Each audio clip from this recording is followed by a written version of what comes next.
Hey guys, it's Robbie. Let's cut to the chase. If you're an internet user and a fan of rock music, you've definitely encountered your fair share of genres. Most of them are pretty self-explanatory. Gothic rock, folk rock, glam rock, you get the gist. However, one genre has quite a vague name. Post-rock. What is this genre? Where did the name come from? And what are some good bands in this genre that you should check out? Those are all questions I will seek to answer in today's video. What is post-rock?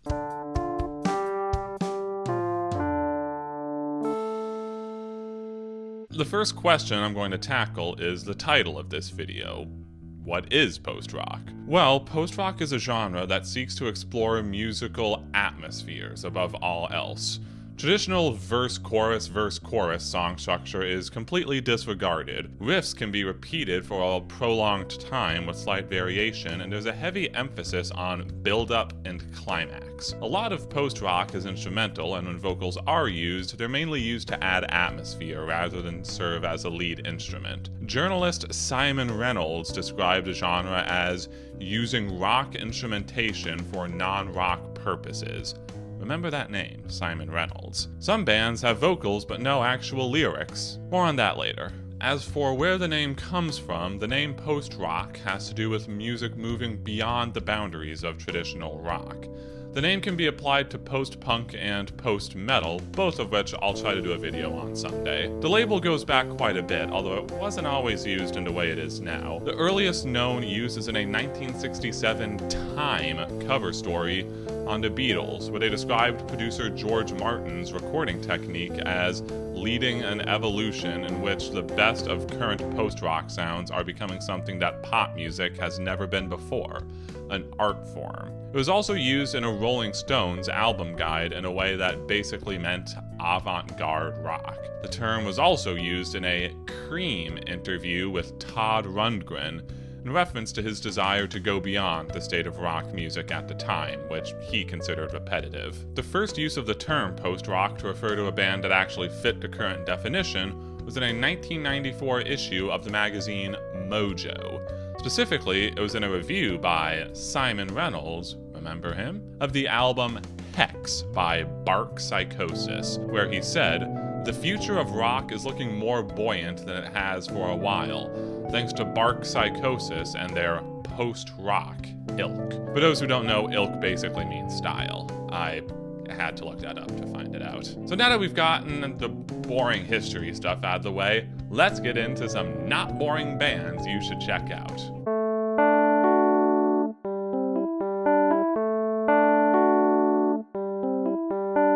Originating from Louisville, Kentucky, Slint is the oldest band I'll be talking about in this video, being founded in 1986. Just calling them post-rock is honestly doing them a bit of a disservice, as they've also proven to be a huge influence on the genres of post-hardcore and math rock. Frankly, the fact that they've influenced multiple genres is a testament to their skills as songwriters. Their 1989 debut, Tweez, was alright. An enjoyable listen, but nothing exactly to write home about. It was their 1991 follow-up, Spiderland, where they really found the perfect musical formula. Spiderland is an album that sounds disjointed, but in a good way. The time signatures are constantly shifting, and rarely is a standard 4/4 rhythm used. David Pajo's riffs are dissonant and almost make you feel slightly uneasy at times. The opening track, Breadcrumb Trail, sets the tone with a 7/4 riff utilizing harmonics and intertwined guitar. Brian McMahon's vocals help make several of the songs stand out, as he alternates between singing, shouting, and spoken word. Slint would actually break up before this album was even released, and the lack of a tour combined with their admitted lack of a desire to promote the album meant that it was all but ignored by the musical mainstream. However, mainly through word of mouth, as well as other more established bands mentioning it to the press, the album would eventually be appreciated for what it is. Slint has reunited sporadically, but hasn't recorded another album.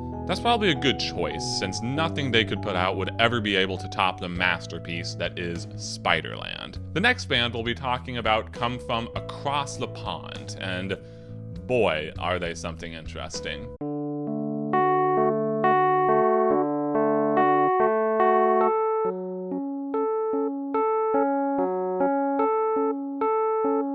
Hailing from the London of Scotland, that is, Glasgow, Mogwai differs from Slint in that they take a predominantly instrumental approach, although albums will usually have one or two songs with vocals on them. They also take a significant influence from electronic music, which fleshes out the sound quite a bit. Their geographical location did help them out, as starting out, they were surrounded by the incredibly diverse UK music scene of the 90s. They exploded onto the scene with their 1997 debut, Mogwai Young Team, which manages to perfectly mix peaceful build-ups with powerful crescendos. It says a lot when 6 of the songs have their own Wikipedia articles. The closing track, the 16-minute Mogwai Fear Satan, remains one of their crowning achievements. They've continued releasing banger albums ever since then. Examples include Rock Action, which features Take Me Somewhere Nice, which I consider to be their best song with lyrics, Happy Songs for Happy People, Mr. Beast, and their most recent album, 2021's As the Love Continues. Fun fact, despite being a largely instrumental album released on an independent label, As the Love Continues somehow hit #1 on the UK album charts. They've also done a fair bit of soundtrack work, doing everything from Atomic Energy documentaries to French television. If you're a fan of film scoring, then do check it out.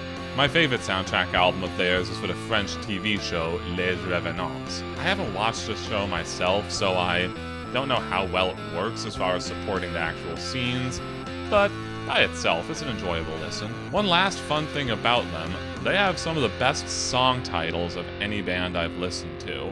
Without lyrics, they have the freedom to name their songs whatever they want, and that's led to such amusing titles as Yes, I Am a Long Way From Home, Two Rights Make One Wrong, Moses, I Amped.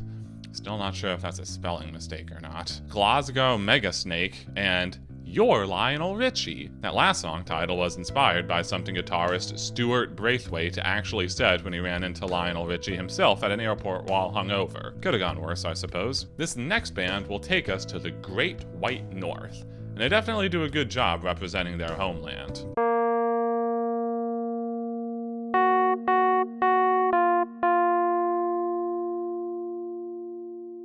Godspeed You, Black Emperor were born out of France's last stronghold in North America, Quebec. Don't worry, you don't have to know French to understand their lyrics, since they have no lyrics.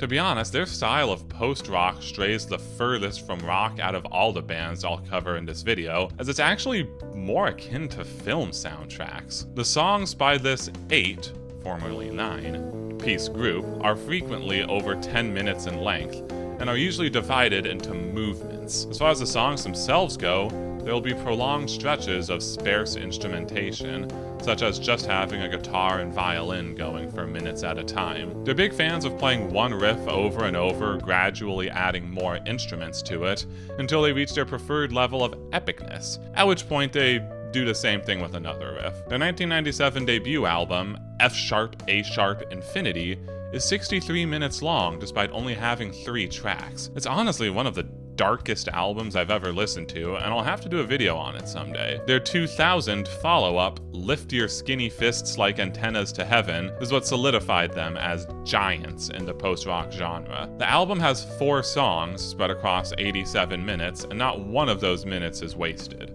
The album has grand, epic compositions and is as beautiful as F-sharp, A-sharp, Infinity was dark. They use samples incredibly well. I didn't expect a sample of an old guy ranting about Coney Island to get me emotional, but it did.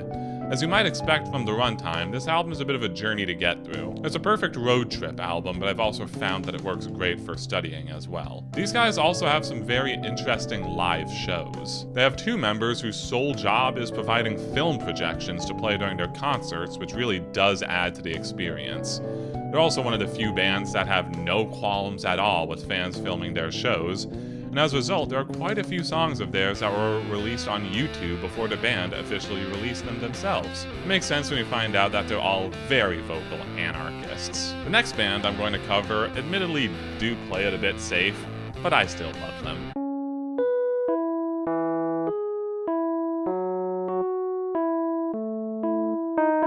Explosions in the Sky were founded in Texas. Don't worry, the good part. that is, Austin.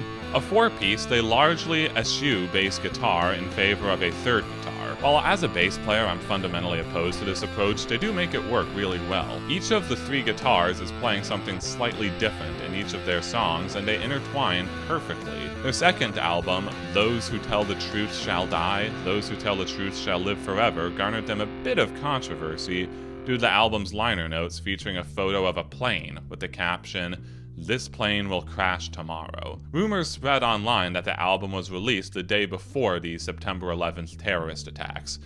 This is literally not true, as the album was released on the 4th of September, rather than the 10th. It was their follow-up, 2003's The Earth Is Not a Cold Dead Place, that gained them widespread acclaim. I can say for a fact that this is one of the most beautiful albums I've ever listened to. I'm going to demand that you pause this video right now and listen to the song Your Hand in Mine. Seriously, I'll wait for you to do it. Okay, if you're still here, you're probably not gonna do it. They're admittedly not a very diverse band. If you like one of their songs, you'll probably like all of them. This has earned them a bit of ridicule from some of the post-rock community, to the extent that memes have been made at their expense. However, I asked the post-rock subreddit about this, and the majority of people who responded said that they do enjoy them. And I do too. They actually wrote the soundtrack for the 2004 movie Friday Night Lights. The book is better, trust me. And more of their music was featured in a subsequent TV series. Good on them for getting some good mainstream exposure. Our next band comes from one of the most isolated countries on Earth, but they represent their homeland pretty well.